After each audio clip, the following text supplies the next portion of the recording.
ওম অখণ্ড সংহিতা বা শ্রী শ্রী স্বামী স্বরূপানন্দ পরমহংস দেবের উপদেশ বাণী দ্বিতীয় খণ্ড। গুরুর পরিচয়।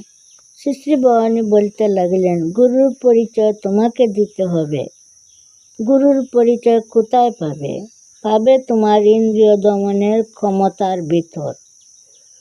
গুরুর সঙ্গ তোমাকে নারী জাতির প্রতি মাতৃবুদ্ধি অরূপ করতে সামর্থ্য দেবে।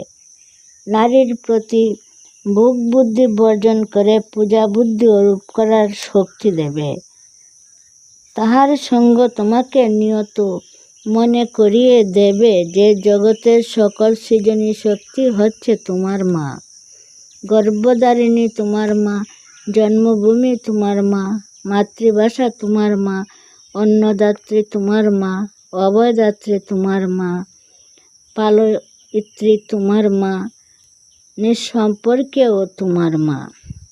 গুরুর সঙ্গ তোমাকে শেখাবে বালিকা তোমার মা, কিশোরী তোমার মা, যুবতী তোমার মা, প্রৌঢ়া তোমার মা, বৃদ্ধা তোমার মা, নারীর মৃত দেহটাও তোমার মা, নারীর ছবিটা পর্যন্ত তোমার মা। গুরুর পরিচয় কোথায়?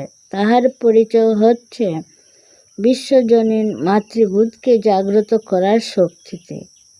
প্রত্যেক নারীকে যখন মনে করবে এক একটা সিদ্ধ পীঠস্থান, এক একটা অন্নপূর্ণার মন্দির, এক একটা ব্রহ্মবিদ্যার বেদী, এক একটা সরস্বতীর বীণা, এক একটা শ্মশানকালীর খড়গ, তখন জানবে গুরুর পরিচয় পাওয়া যাচ্ছে।